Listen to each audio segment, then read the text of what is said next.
NBA insiders expect it to be a busy summer of player movement, but could it cost Miami ability to potentially add a star player? We'll tell you how on today's episode of Locked On Heat.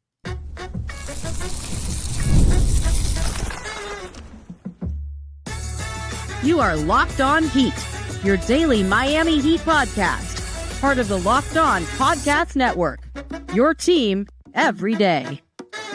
All right, welcome to Locked On Heat, your daily podcast on the Miami Heat. Whether you're tuning in on YouTube or on your favorite podcast app, thanks for making Locked On Heat your first listen every day. I'm Wes Goldberg here with David Ramil. Both of us are credentialed Heat media members who cover this team every day. For daily content on the Heat, click that subscribe button on YouTube. Make sure you are following us on your podcast app. Today's episode is brought to you by FanDuel. Right now, new customers can get $200 in bonus bets when your first $5 bet wins. We have a great show for you today. NBA insiders are saying that this could be a crazy offseason at the Heat.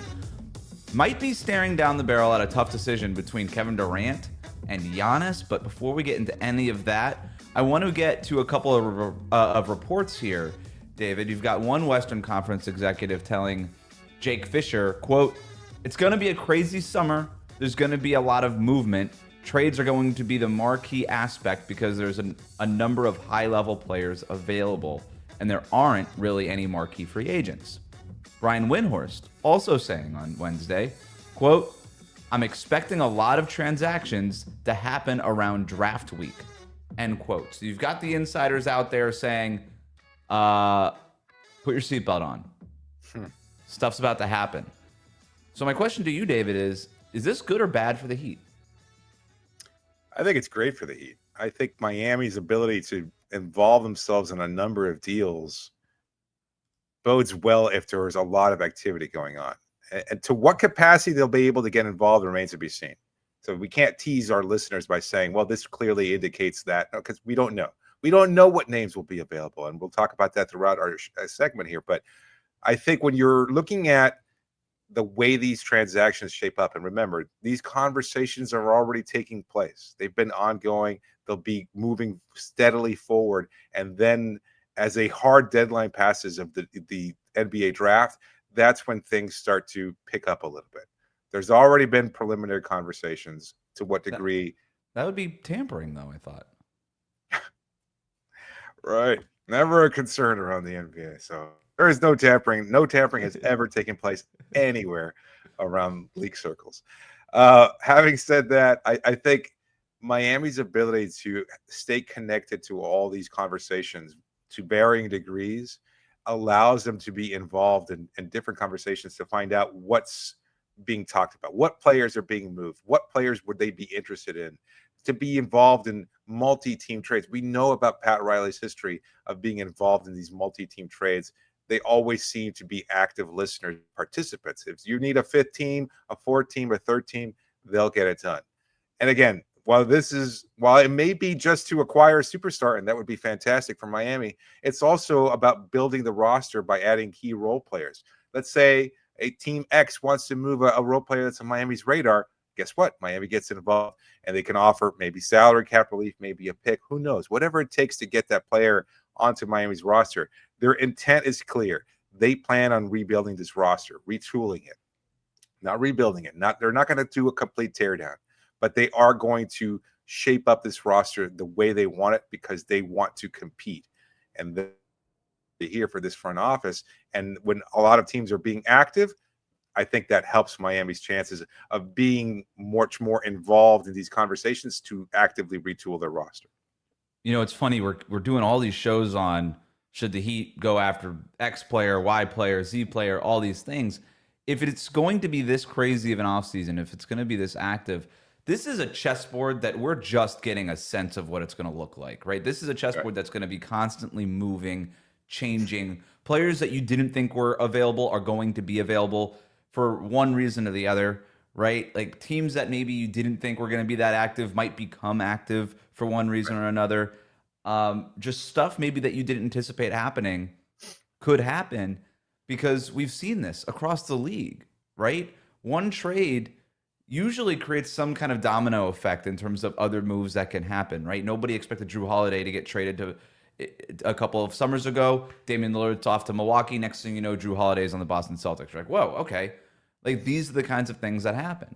And I do think overall that that's good for the Heat, because if you're a team that obviously needs to make some changes, and it's not just because they had to trade Jimmy Butler in the middle of the season, although certainly that's a big reason, but even, 3 straight years in the play-in tournament, 3 years in a row, bottom 10 offense. It was in 2023 that this team was in the NBA Finals, and they've done diddly squat since then. Literally nothing worth talking about for 2 seasons. Yeah, that's not good enough for this Heat team. Not with the standards that this team holds itself to. So there's going to be a lot of reasons why the Heat want to change things, and a lot of changes that need to happen, right? It's not just a matter of bringing in one star and like, oh, we've kind of figured things out. So we get all these questions all the time about, well, if you add Kevin Durant or Giannis or whatever player to this roster, are they a championship contender? Probably not, just with that one move.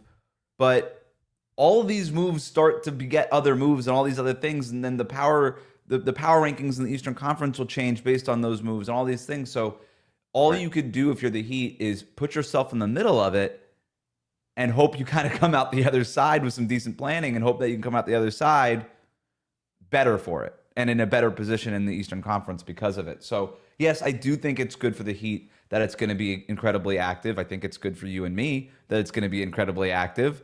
And it's good for this show because the interest, I think, is going to be at an all-time high this summer, not just because Miami is one of these teams that's retooling, but because there's a lot of teams. I mean, just off the top of your head, David, you could probably come up with 10 teams that you're like, yep, that team needs to make some real adjustments, not just the little things, big changes. Yeah, I agree. That's a really good point about how it's usually a domino effect. And we've seen this play out. It's like, oh, that player gets moved, then that starts the ball rolling. You've got role players asking out, or role players wanting to get moved, or maybe a role player who's in free agency looking at what teams are available to him. And usually it's the one that's positioned themselves to acquire said superstar. The whole landscape of the offseason from a transactional perspective can change very dramatically. And so when you have all these teams actively involved, it's almost like, I guess it's FOMO on a general managerial scale. It's like, you know what, they're making trades. Why aren't we making trades, et cetera? And so you want to be involved to it a certain degree, even if it's just offering some picks or salary cap relief, or maybe you're taking on a salary dump type situation. A lot of teams want to get involved here. And it just, I think it bodes well for Miami. I really do. Because I think, again, if these role players around the league want to get moved or can get moved because of the superstars that Windhorst was talking about potentially being traded, then it just makes a lot of sense that Miami would get involved in those talks as well. It's part of your front office's job, too, to sort of map this out, right? You game it out. Hey, if Giannis gets traded, what happens to the rest of Milwaukee's roster? Are they looking to trade? Like, is Brooke Lopez or Bobby Portis now available, right? Yeah. Are they not going to re-sign those guys? If, you and I have talked about the Al Horford thing. If, Boston has to take a gap year, why would Horford, quote unquote, waste a season there at this stage of his career? The Pelicans, right? If they move Zion unexpectedly, which I don't know if that's going to be the thing, but like if you're the front office, okay, let's game it out. If they move Zion, is suddenly Herb Jones a guy that we can go get? If you're interested in Herb Jones, right? Like, it's just, you start gaming it out in terms of, okay, well, if Zion gets traded to Utah, well, does Utah, can they afford this player? And are we in the Colin Sexton business? Like, you start, you got to game it out. And I think that's part of what this front office kind of sounds like a lot of fun, honestly. To be in the front, you're just kind of going through chaotic and great.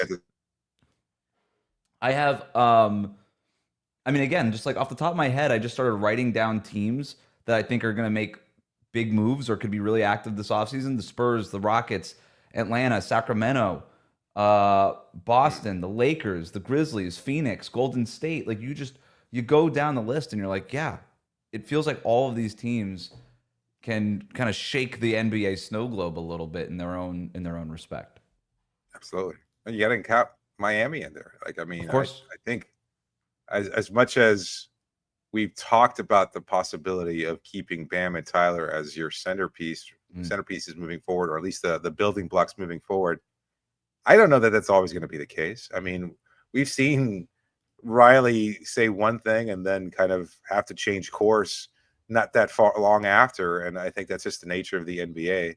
I don't think he means to be intentionally deceitful or anything like that. But you know what? As much as you talk about Tyler in early May about what a transformational season he had and everything else like that, if you have to move him to acquire a superstar, guess what? He'll move him. And I think the same could be said of Bam. I think with a little bit more reluctance, perhaps, but I still think that, again, not actively shopping either of them.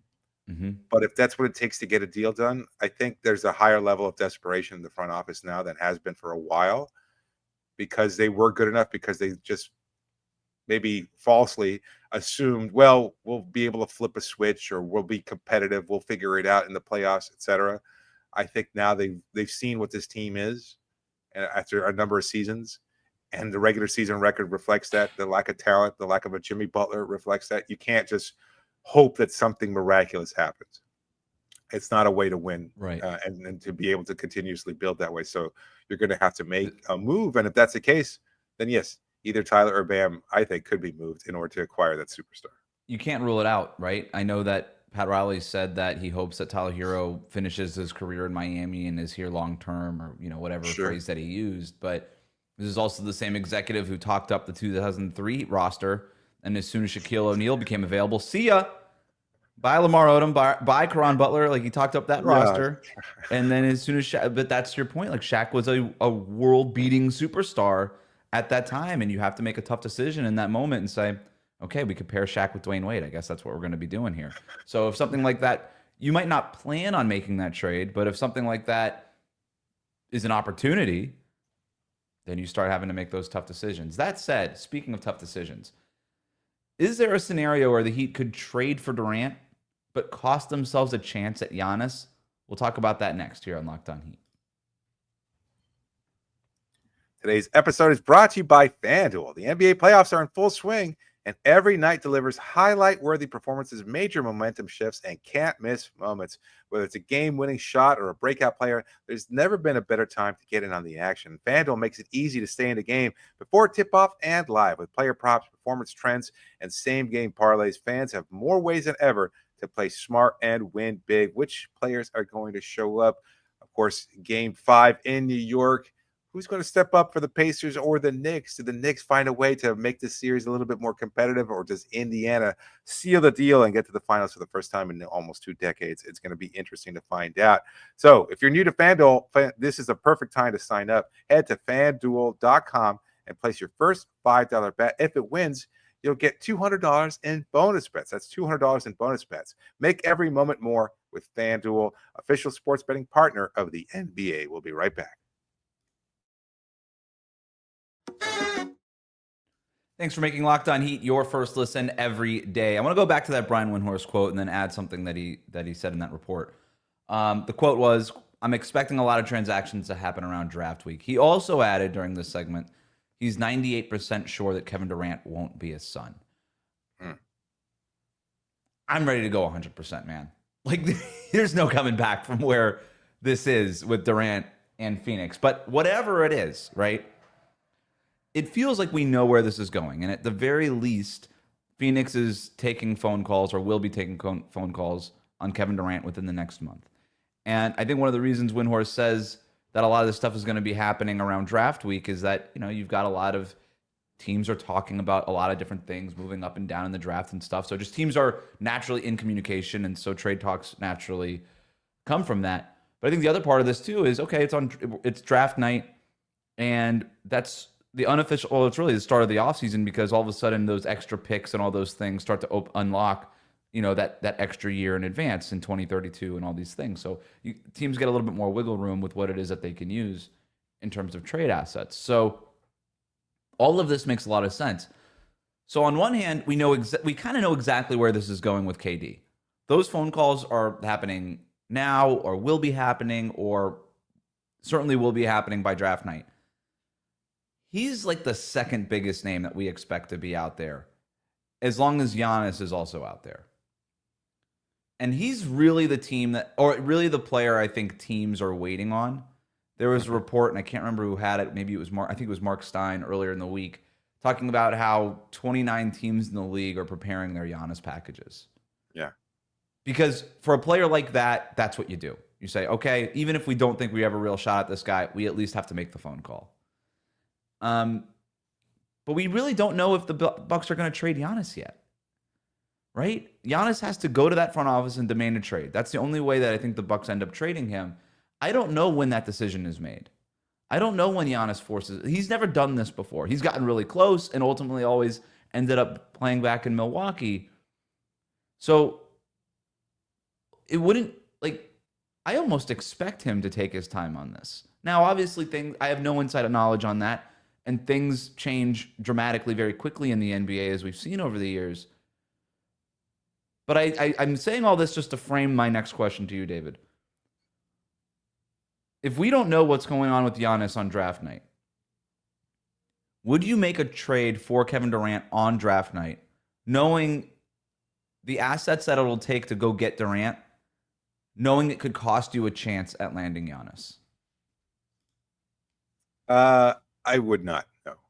And I know that that's going to probably trigger a lot of Heat fans because there has been this overwhelming sense that Miami tends to wait too long or doesn't get the deal done or doesn't activate whatever it needs to activate in order to be able to progress and make that kind of big time transaction. You don't want to feel, again, that need, that kind of sense of you're missing out on something and you want to be involved. And again, while some portion of the fan base probably disagrees that Durant is a good move for the Miami Heat, you and I are both in agreement. We think it would be a great move for the team. But that doesn't compare to adding a player like Giannis in his prime. And you don't want to be left out of that possibility. But I will say this, I don't think it comes to that. I think Giannis is smart enough and much more cunning that he gets credit. And I've said this point many times before. I think he plays that really goofy card, like a kid, big innocent kid. Look at me, I'm a little immigrant, loving smoothies and all this stuff. That guy is ruthless. He's a ruthless SOB when it comes to business and transactions and everything else like that. And even, again, like roster upheavals. Like he signed off on Chris Middleton. Like he was talking Middleton up, but they don't make a move in that Milwaukee front office without Giannis giving full approval. So I think he is much, much more savvy and cunning than a lot of people give him credit for, because he has this very public persona that has helped him a great deal to build the kind of acumen that he does, to build business acumen that he does. So I think in terms of what Giannis would want is to be able to put these things out there. Again, if teams are already preparing these packages or these trade proposals or whatever it is, he wants to be able to get the best deal possible. And the team that will acquire him, he doesn't want them to be these talks early on. No. You want to be at the forefront. And I think also, even from an ego perspective, it's like KD can wait. I would rather be the one who gets the ball rolling, because I don't think it's the same thing as, say, LeBron in 2014 or 2010, where that kind of was the trigger for the rest of free agency. And then everybody else you see the dominoes moving, especially in 2014. That was very different, because in 2014, you knew that he had a decision to be made. And while a great portion of people thought that he would rejoin Miami, once he made the decision to join the Cavaliers, that kind of really started the process. Mm-hmm. Even as simple as like Paul Gasol going to Chicago and things of that sort. Like, I mean, there were so many different pieces that fell after LeBron announced his decision. So I think Giannis wants to be that first domino. I think you want to be in a position to join a team that doesn't have to give up as many assets beforehand. And I think doing it earlier rather than later in the process probably lends itself to that also, before draft night and before you can address whatever needs you might have left over. Like, let's say a team has to give up picks and stuff like that. No, if you're going to want to get moved, I think we'll hear something confirmed within the next few weeks, well in advance of the draft. I think you're right. But everything that you're saying kind of counts on the fact that Giannis decides that he wants to get traded. And Absolutely. What if he gives Milwaukee a chance to do something in the offseason and says, well, let's see what you do. Now, I agree with you. I think he's smart enough to look at things and be like, well, we can't really do anything except for re-sign Gary Trent Jr. Right.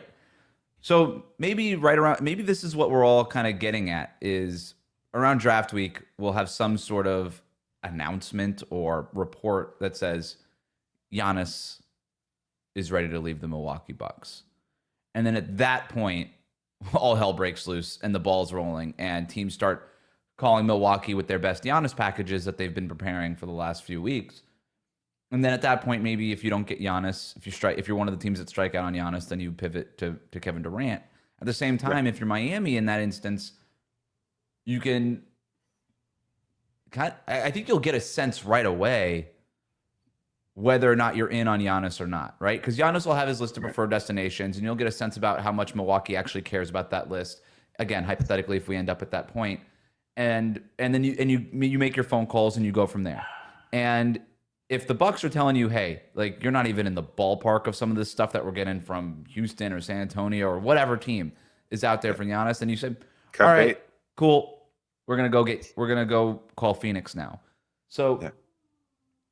I think that's where we end up, but it is something worth monitoring. Is when do we get a sense on one way or the other on Giannis? Is he going to commit to the Bucks for another year, or is he going to look to continue his career elsewhere?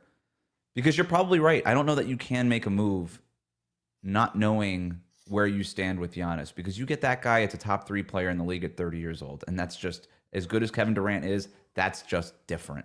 That's just different. It sets up your team. It opens up a title window for the next 5 years for whatever team gets them. And I think it shakes out. Like, I mean, within the first, even before an announcement gets made, you probably have a sense that maybe a third of the league isn't a realistic destination. Yeah. Whatever packages you might want to put out, whether, again, he's not going to want to join the Charlotte Hornets. So Charlotte could put together whatever PowerPoint presentation they want, right, or whatever, nice little report. Yeah, I was trying to come up with like the Venn diagram of teams that could be like Giannis interested, Durant interested, and then that middle portion that would be interested in both. And I came up with 4, and I might be wrong. I might be leaving some people out, but I came up with the Spurs, the Rockets, the Heat, and the Knicks potentially. And I'm not even so sure on the Knicks, but I put them in there. That's it, And if Houston and San Antonio are really interested, then we get to that point of, well, how much does Giannis want to go there? How much do the Bucks actually care? We've had the episode before, but what about the Clippers? Maybe, right? I don't know what they would have to trade, but are you moving Kawhi? I don't know. Yeah, they're one of those teams that call about everything. Yeah. Fascinating stuff to monitor. We're gonna open up the mailbag next here on Locked On Heat.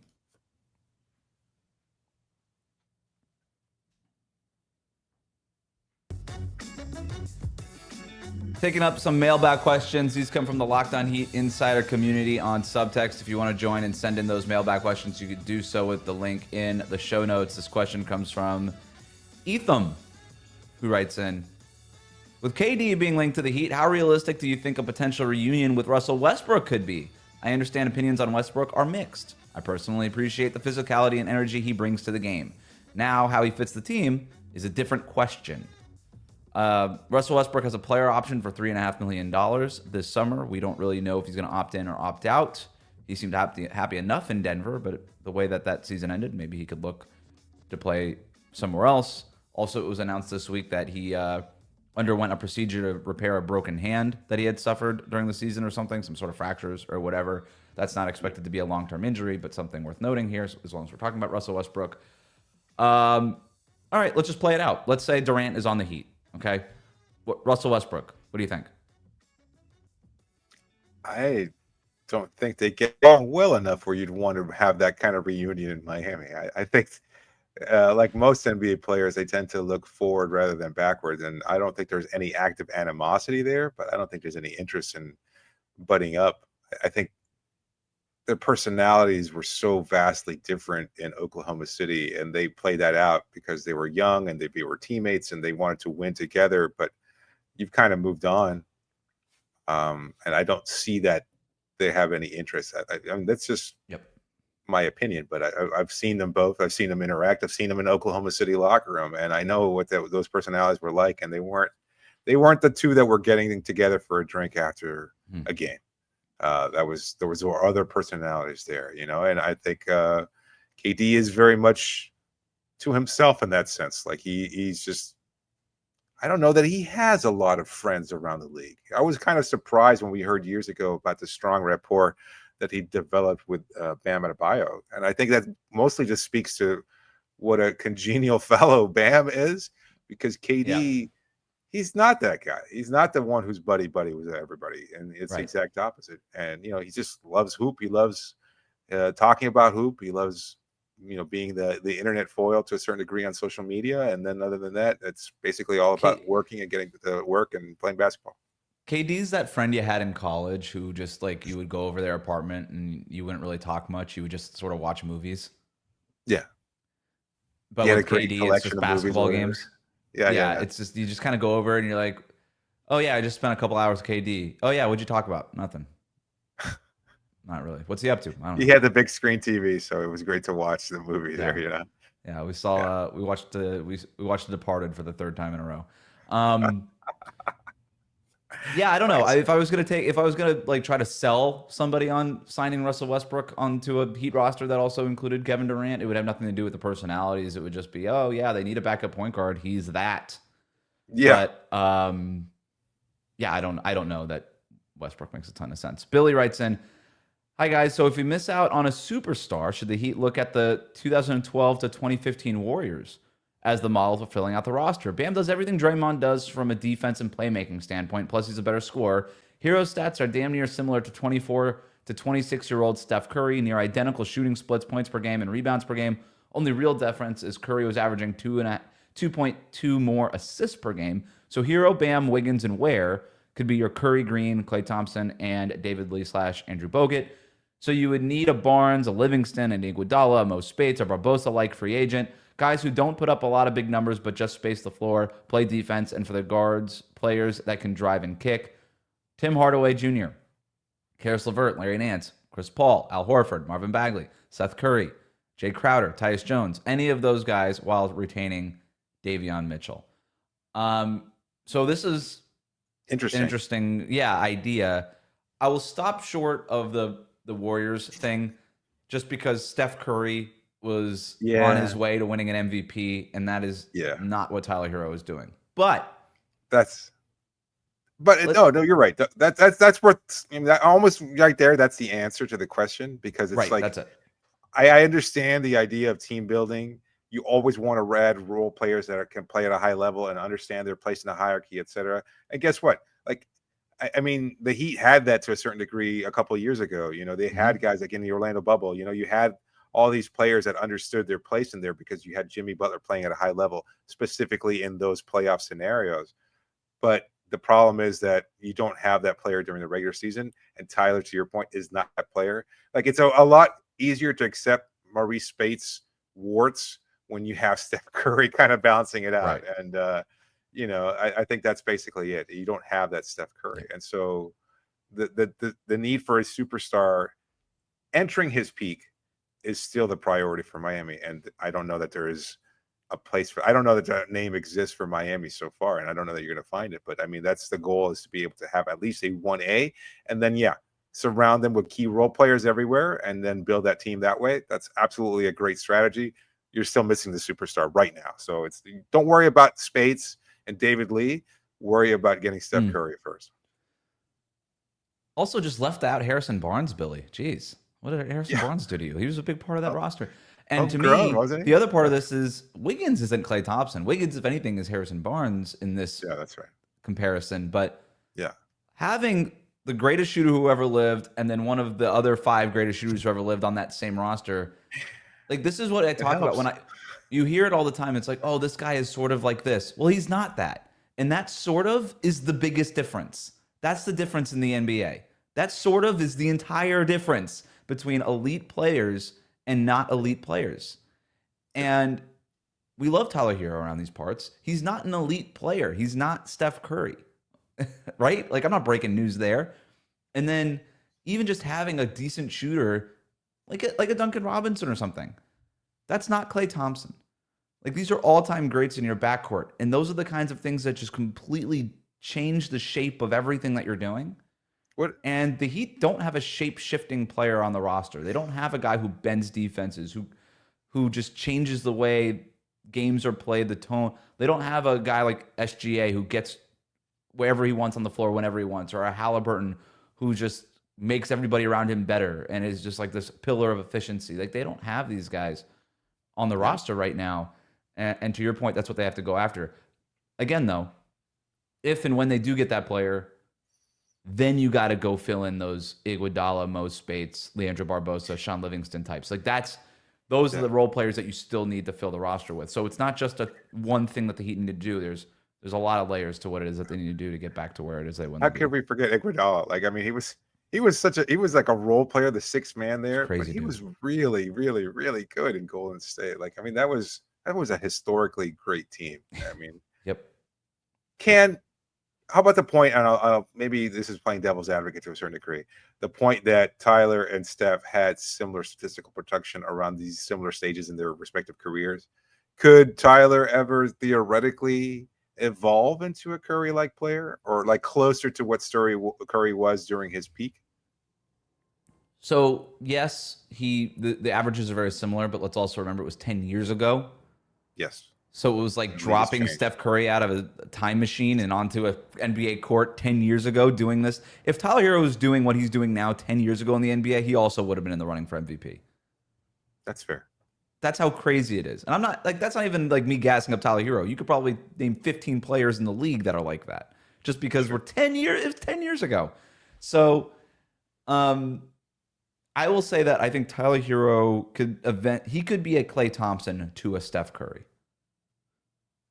But I don't think he's a Steph Curry. Steph Curry is an incredible shooter, but it's all the other stuff that he does at such a high level too. I mean, the guy is such an underrated ball handler. He's amazing at getting to the basket. The gravity, the off-ball movement, the basketball IQ, the unselfishness, just like that magic. Again, that little extra something, that almost. That's the thing that sets Steph apart. And I think Tyler Hero has a lot of that stuff, but he doesn't have all of it, right? And that's the difference. You gonna shrug off the overrated comment there? Who's overrated? Steph. Steph is overrated? Yeah, that's what I said. I was thinking. I didn't even hear you. I didn't know if you catch it though. Yeah. Flavio writes in, should the Heat go after Josh Giddy? He would probably provide the help Hero needs. What do you guys think about Hero Giddy backcourt? I guess the help that Flavio was talking about is the playmaking and gets Tyler Hero off the ball. I love it. You're into it? Yeah, I think so. I mean, we talked about the possibility of what it would take, and we looked at, acquisitions of players that are yet to make that leap. I'm not saying that Giddy is going to be a Halliburton-like superstar, but I'm not saying it. And if you can acquire that kind of player and have him make those kind of passes, the skill that we've seen from him this season and the improved shooting touch and everything else like that, if he continues to work, I think it's the reason why, look, Oklahoma City doesn't make a lot of mistakes when it comes to the draft. I don't think they made one with Giddy. I think they just kind of moved him because, well, you acquired Shai Gilgeous-Alexander and you don't really have the same kind of place for Giddy. Miami does not have Shai Gilgeous-Alexander. Does that mean Giddy can become that star? I don't know. A lot has to break right. And all of it also depends on surrounding him with the right players that can maximize what he does best. But I think he has that kind of potential.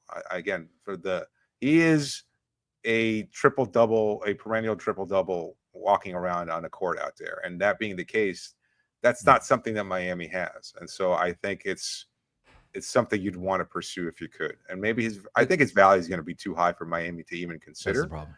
Yeah. But I think if you could add a guy like Giddy, yeah, absolutely. Because the idea would be, because you're not moving Tyler Hero or Bam Adebayo over Josh Giddy. No. That would be a downgrade, I think. Yeah, yes. That would be a downgrade. I like Giddy. I thought he was kind of unfairly made the villain in Oklahoma City just because the guy couldn't shoot a little bit. But to your point, they didn't make a mistake in drafting him. It just wasn't a good roster fit anymore, and they made the move that they had to make. And also part of it was like his extension was about coming up, and they didn't want to pay him, so you might as well get something for him ahead of time. And they traded him for Alex Caruso, and it was a home run for both sides. I thought it was a great trade for Chicago. Even in the moment, I thought it was a good trade for Chicago. Agreed. The Bulls seem really sold on Josh Giddy, though. I think they're just going to bring him back. So I don't even know if that's really an option. But I like Giddy. I don't have a problem with it. All right, that'll do it for us today. Thanks for making Locked On Heat your first listen today. For your second listen, check out the Locked On NBA Big Board show. NBA draft expert Rafael Barlow reacts to every workout interview and rumor leading up to the NBA draft. Find the Locked On NBA Big Board on YouTube and wherever you listen to podcasts.